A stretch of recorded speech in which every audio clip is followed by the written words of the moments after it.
Hey, what is up, you sexy beast? Mr. Tristan here, and today I'm bringing you guys Ghost Advice, a weekly advice series that hasn't really been weekly for the last little while, but is going to resume being weekly now that I'm fucking back. But anyway, I have 3 awesome emails for you guys today that I can mostly relate to from a personal point of view, from my own life, and I'm going to get right into it. You guys are going to love these. I'm dating this girl, and I really do like her, but the thing is, whenever we hang out, she doesn't act like she enjoys it. On top of that, she will talk about this other guy sometimes and then get mad at me when I call her out on it. Got any advice, man? And so the thing I would think about for the first half is, you know, her enjoying it or whatever when you guys hang out, is what are you doing, man? Are you guys doing stuff that's fun for both of you? Or are you doing stuff that's only fun for you? Like, what are you guys up to? Not that you should actually answer that question, but it's obviously not working. So I don't think it's necessarily you or necessarily the relationship, but it's probably the fact that you guys aren't doing things that are fun and new and exciting. Man, take your girl out and go on like a hike or something. Take your girl out for a night on the town or whatever. I don't know how old you are, so maybe not. Sneak out. Keep it exciting. Keep it adventurous. Keep it fun. Not that you have to do anything crazy or expensive, but just get out of the normal routine, man. Whatever you guys are doing, get out of that normal routine. Start doing other stuff. Start doing, you know, stuff with friends. Start doing just new stuff that you haven't done yet, stuff that you've always wanted to do. And how many times am I going to say stuff? God damn it. Just start doing things that you and her both enjoy instead of just each other's company, because I don't think it's you. I don't know if it's the relationship, but she might just be getting bored of what you guys are actually doing, not of the relationship or you. So keep that in mind.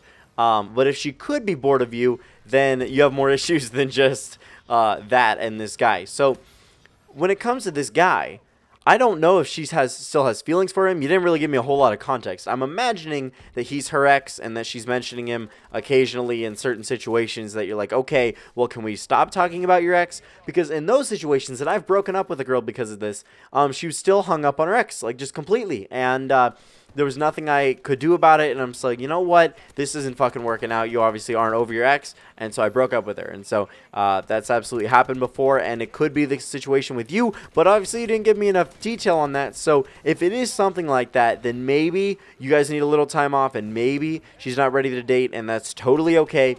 But if it's not, if it's just some weird guy like your friend or something, make sure she doesn't have fucking feelings for him, and then proceed. So yeah, so just embrace that. Whatever it is. But I don't know if it's your relationship that's bad or whatever, but I don't know why she's bored. So you just try to spice that up, and if that doesn't work, then yeah, then the relationship isn't going to work. I'm sorry, man, but that's the best advice I have for you, so let me know how that goes.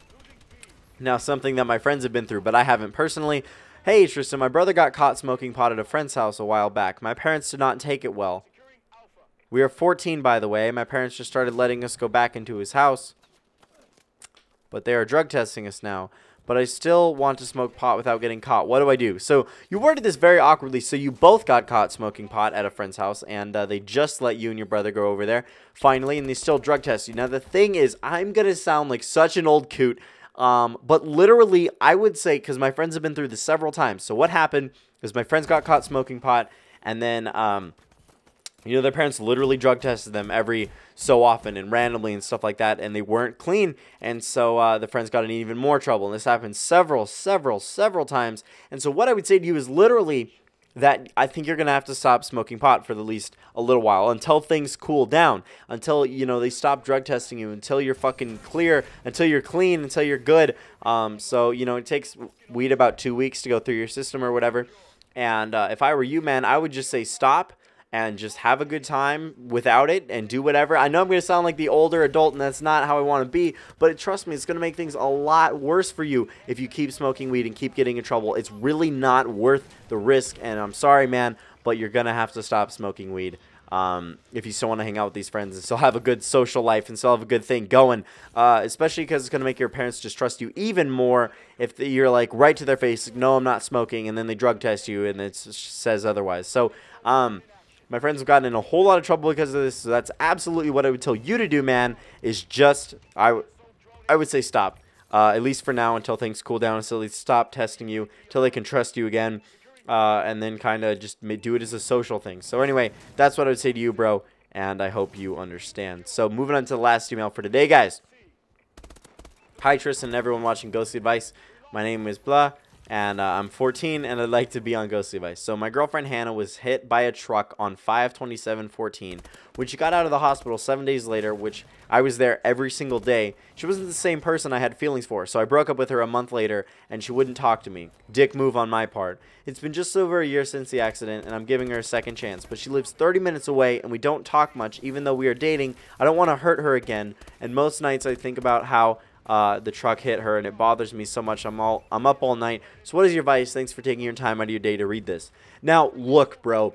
The thing is, this is not about you. This is about her, okay? This is her incident. It's her thing. It's her problem. It's her change. This is not on you, man. Whether you want to be in a relationship with her or not is completely independent of her getting in a car crash, man. I mean, yeah, that is the reason you guys broke up initially, and so I think that's it. You should have just called it then and said, hey, look, we're not compatible. I think let's call it good. I think let's do whatever because we're not compatible, and let's break up, and that'll be it. And no, it's not really a dick move on your part, in my opinion. Look, if this is not the same person that you were dating, this is not the person you want to be with, then don't be with that person, man. I mean, to be somewhat selfish in this situation, honestly. I know it sounds horrible, but I mean, her being hit by a truck, that sucks, man. That's horrible, but it's not your fault, man. It's not your fault that she's different. It's not your fault that she's changed. And you guys obviously aren't compatible. I mean, you think about it, it keeps you up at night. You're like, oh, shit, I don't want to hurt her again, but you're really not happy in this relationship, man. She lives 30 minutes away, and I would absolutely say to look, just talk to her about it. Just be like, look, you're not the same person that I dated, and I'm sorry, but I think we're going to have to break up. And that's it. That's totally okay. It's totally fine. But it's not on you at all. It's not your fault. It's not anything on you, the fact that she's changed, that she's different, and that you guys aren't compatible anymore. So it's whatever, man. Just keep that in mind. And I would say just look, just end it. It's fine. Cut your losses, and it's really not your fault. So just know that and try not to stay up at night because this is obviously ruining your life, and it's obviously having a negative impact. So I really hope you guys enjoy this episode of Ghost Advice. Do not forget to smash that like button. Remember the fact that I fucking love you, and I will see you soon. Bye, guys. Have a great day.